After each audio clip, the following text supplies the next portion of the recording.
Sudah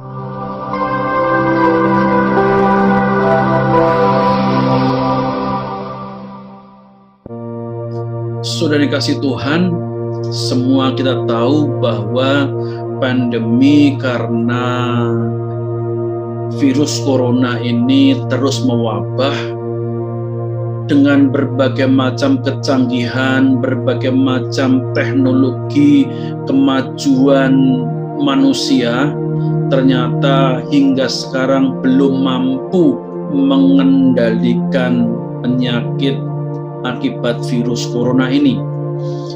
Bahkan bukan sekedar tidak mampu mengendalikan, justru kita tahu bersama bahwa akhir-akhir ini virus ini malah semakin tidak terkendali. Vaksin yang digadang-gadang bisa mengurangi tingkat kelajuan pertumbuhan corona dan diharapkan bisa mengendalikan, ternyata sampai sekarang belum bisa mengendalikan. Tentu kita patut mendukung dan mengapresiasi usaha-usaha dari dokter, dinas kesehatan, pemerintah, dan semua aparat yang berusaha melindungi rakyatnya. Kita sebagai bagian dari rakyat Indonesia, bahkan rakyat di dunia ini, kita pun juga harus berdoa bagi mereka yang berjuang untuk kebaikan umat manusia. Namun tidak bisa dipungkiri bahwa kenyataan hingga saat ini wabah ini belum mampu diatasi, itu adalah fakta dan itu realita. Bagaimana kita sebagai orang percaya menyikapi ini? Beberapa hari yang lalu saya membaca sebuah laman berita yang menjelaskan ada seorang yang sangat kaya, masih golongan orang kelompok terkaya di Asia, karena begitu khawatir dan takutnya wabah yang melanda negaranya, dia khawatir dirinya dan anak-anaknya tertular, maka kemudian dia meninggalkan negaranya, lalu menyewa di sebuah negara Eropa yang terpencil, yang dekat dengan kutub utara. Di sana ada sebuah hotel yang terpencil, namun sangat mewah, dan dia menghabiskan uang kurang lebih 1 miliar per hari untuk bisa tinggal di sana bersama dengan keluarganya agar tidak terjangkit virus corona. Dia meninggalkan negaranya yang saat ini negaranya masih bergumul, masih berjuang karena banyaknya wabah corona. Ini menandakan bahwa dia mengalami kekhawatiran, kecemasan, ketakutan yang luar biasa, sampai kemudian dia tidak peduli mau dicap sebagai pengkhianat bangsa, tidak nasionalis, dia nggak peduli itu. Yang penting dia bisa lolos, melarikan diri di bangsanya, menyelamatkan keluarganya dan juga sebagian hartanya. Nah, saudara kasih Tuhan, ini menunjukkan bahwa sebenarnya banyak orang mengalami ketakutan. Takut apa? Takut mati. Ya, banyak orang sekarang mengalami suatu tekanan jiwa, ya, suatu ketakutan dalam dirinya, ya, suatu perasaan takut mati karena virus corona ini. Ada yang takut karena penyakit, ada yang takut karena tidak bisa mendapatkan nafkah penghidupannya. Nanti bagaimana? Nah, saudara, bagaimana dengan kekristenan? Faktanya adalah banyak yang meninggal karena satu wabah penyakit corona ini, belum penyakit-penyakit yang lain. Itulah realita, itulah fakta. Dan sesungguhnya kematian itu akan dihadapi semua orang. Tapi entah kenapa banyak orang yang begitu takut dengan kematian. Nah, apa kata Alkitab mengenai hal ini? Mari kita baca dalam Matius pasal 10 ayat yang ke-28. Firman Tuhan berkata demikian, dan janganlah kamu takut kepada mereka yang dapat membunuh tubuh, tetapi tidak berkuasa membunuh jiwa. Takutlah terutama kepada Dia yang berkuasa membinasakan baik jiwa maupun tubuh di dalam neraka. Nah, saudara kasih Tuhan, rupanya Alkitab mengatakan ada namanya kebinasaan tubuh dan ada kebinasaan jiwa. Ada penderitaan tubuh dan ada penderitaan jiwa.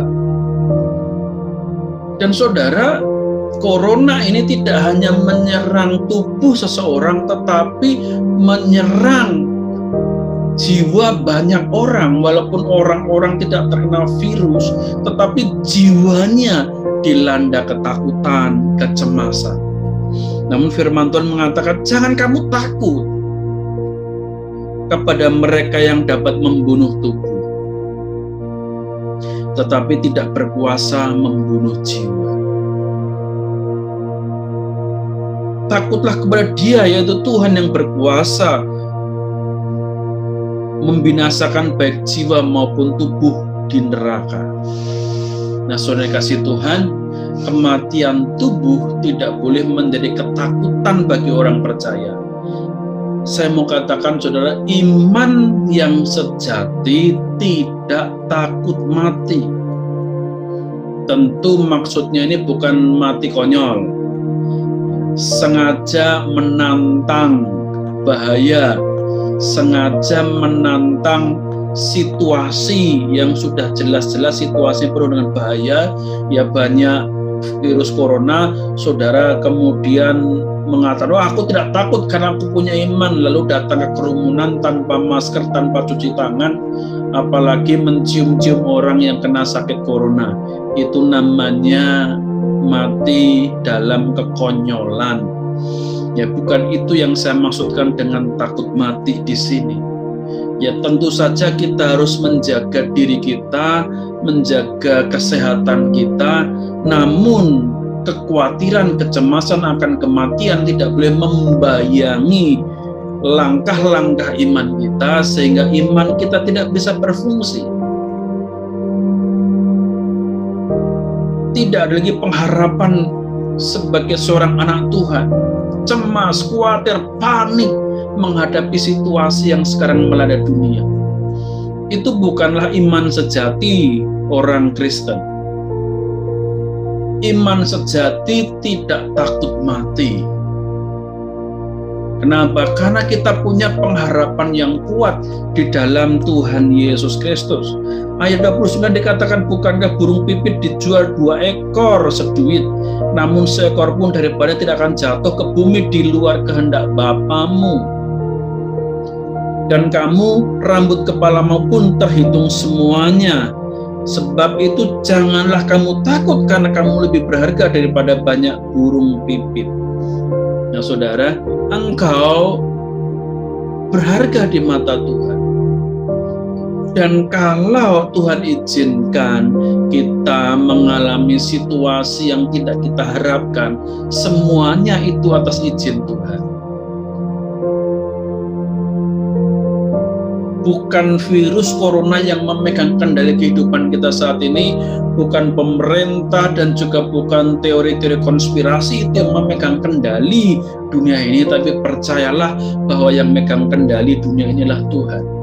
Kalau sehelai rambut saja itu tidak akan jatuh kalau tidak ada perkenanan atau izin Tuhan, terlebih lagi kita. Oleh sebab itu, percayalah dan berserahlah. Kalau toh kita harus mengalami situasi-situasi yang tidak kita harapkan, percayalah bahwa semuanya itu atas izin Tuhan. Iman sejati itu tidak dibuktikan dengan adanya mukjizat, tidak juga dibuktikan dengan adanya berkat. Iman sejati itu dibuktikan dengan ketaatan dan penyerahan. apapun yang terjadi tetap mencintai, mengasihi Tuhan, karena Dia lebih dahulu mengasihi kita. Itulah iman sejati. Kekristenan mula-mula, para rasul dan selanjutnya umat Kristen, gereja-gereja, mereka tidak takut mati. Karena mereka tahu kematian itu bukanlah sesuatu yang mengerikan ketika kita mempunyai Yesus yang menyertai kita. Saudara, sekali saya katakan kematian itu bukan sesuatu yang menakutkan ketika Tuhan Yesus menyertai kita. Karena kematian sesungguhnya adalah suatu proses di mana kita beralih dari dunia yang penuh penderitaan ini kepada suatu tempat yang lebih mulia di mana Yesus berada. Yesus berjanji mengatakan demikian, di mana aku berada, supaya kamu pun berada. Itu janji yang diberikan pada Tuhan Yesus. Jadi saudara, ketika banyak kabar-kabar yang mengerikan secara duniawi, kabar-kabar yang penuh dengan roh maut, roh intimidasi, roh yang menakutkan, bagaimana kita sebagai orang percaya? Kita tidak perlu takut karena kita punya Tuhan yang memegang kendali kehidupan kita. Namun sebagai seorang yang punya tanggung jawab pada bangsa dan masyarakat, tentu saja kita harus membuat dunia ini semakin baik, dunia ini semakin indah. Kita sebagai orang harus mentaati anjuran-anjuran pemerintah 5M, harus kita lakukan sungguh-sungguh. Bagian kita lakukan sungguh-sungguh. Cuci tangan, pakai masker, menjauhi kerumunan. Semuanya itu dilakukan dengan disiplin, ya, jaga jarak. Semua kita taati itu sebagai wujud bahwa kita mentaati firman Tuhan, adalah mentaati aturan-aturan pemerintah. Dan jangan biarkan berita-berita yang menggemparkan, berita-berita yang menakutkan itu menggoyahkan hatimu. Bukan Kristen yang sejati yang penuh dengan kepanikan ketika ada kabar-kabar yang mengerikan. Bukan Kristen sejati yang ketika mendengar kabar-kabar hoax, ya, kabar-kabar yang untuk membuat kerusuhan, lalu kita kemudian panik dan kehilangan pengharapan kita. Firman Tuhan katakan apa? Ketika ada berita-berita yang menakutkan, firman Tuhan mengatakan, bawalah segala kekhawatiranmu kepada Tuhan dengan penuh doa dan permohonan dengan ucapan syukur. Bawa semuanya kepada Tuhan. Tuhan yang memegang kendali kehidupan kita.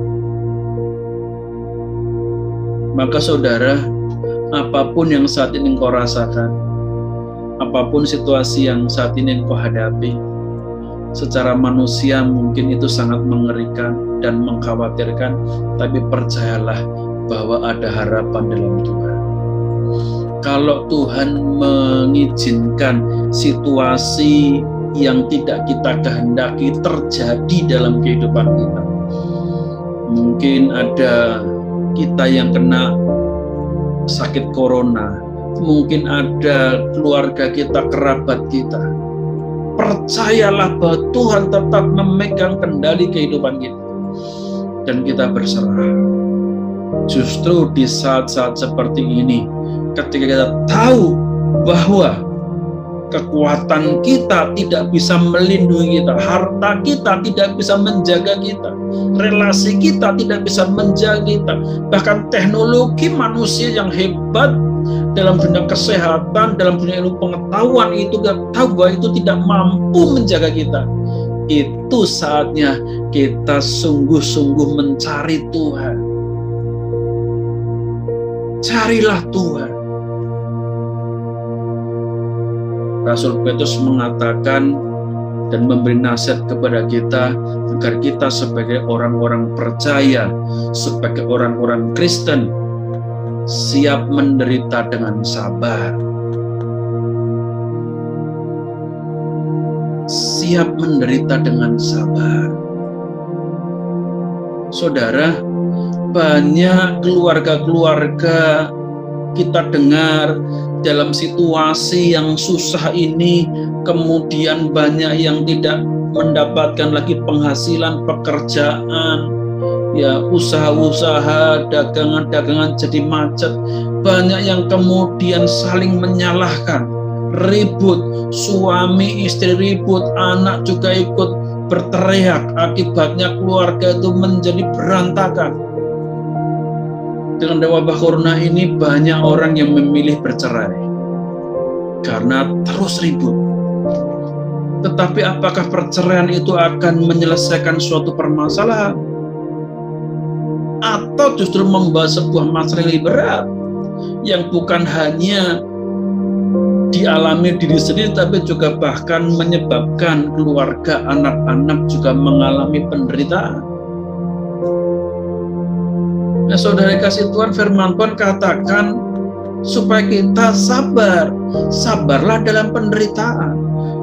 Ketika situasi sedang susah ini, saatnya kita hidup rukun bersama-sama, suami, istri, anak berlutut berdoa, berseru pada Tuhan, minta pertolongan Tuhan. Berseru, aktifkan iman kita dengan rukun, bersehati, berseru kepada Tuhan, minta pertolongan. Ketika dunia tidak lagi bisa menolong, ketika pekerjaan tidak bisa lagi menjadi harapan, ketika uang juga tidak bisa menjadi alat pertolongan, siapa lagi yang mau kita mintain tolong kalau bukan Tuhan? Dan Tuhan berkenan ketika suami, istri, dan anak dengan rukun bersama berdoa, berseru sehati, tidak saling menyalahkan, tetapi bersehati, berseru di hadapan Tuhan. Saya percaya ada jalan keluar dalam kehidupan kita, ada pertolongan, ada kekuatan. Kalau sekarang engkau belum merasakan pertolongan, rasakanlah, alamilah kekuatan dari Tuhan. Puji syukur kalau engkau sudah mengalami pertolongan. Tapi jika engkau belum mengalami pertolongan dan kelegaan dari Tuhan, jangan marah dan jangan kemudian putus asa serta menyerah. Nikmatilah kekuatan yang Tuhan berikan sehingga engkau dimampukan memikul persoalan. Minta kekuatannya dan alamilah kuasa mujizatnya yang memberi engkau kekuatan melewati fase-fase kehidupan yang susah itu, sehingga pada saatnya ketika pertolongan itu datang, engkau bisa mengatakan, sekarang aku telah melihat pertolongan Tuhan yang luar biasa. Tetaplah setia, jaga hati, rukunlah dalam rumah tangga, bersama-sama sehati, seia, sekata berdoa, maka akan ada pertolongan mujizat dari Tuhan. Pertolongan tidak selalu Tuhan memberikan jalan keluar, tetapi bisa saja Tuhan memberikan kekuatan sehingga kita dimampukan melewati fase-fase tersulit dalam kehidupan kita dengan bergandengan tangan. Dan itu akan memberikan kenangan yang indah di dalam masa depanmu. Ketika saatnya engkau melewati krisis itu dengan bergandengan tangan, ketika engkau menangis, mencucurkan air mata bersama-sama suami, istri, bahkan juga bergandengan tangan dengan anak, berdoa dan berjalan melangkah melewati fase-fase kritis dalam kehidupan rumah tanggamu, entah itu kritis ekonomi, masalah, persoalan sakit, penyakit. Dan ketika engkau sudah melewati fase-fase itu, engkau bisa melihat betapa indahnya kebersamaan sebuah keluarga yang disertai Tuhan. Nantikan itu dengan setia, maka engkau akan bertumbuh mengenal Tuhan. Iman yang sejati tidak takut mati, tapi iman yang sejati selama Tuhan izinkan kita masih hidup di dunia ini, iman itu harus bertumbuh, iman itu harus menjadi semakin kuat, dan iman itu harus berdampak. Tuhan Yesus, sumber kekuatan kita, kiranya memberkati saudara. Haleluya. Amin.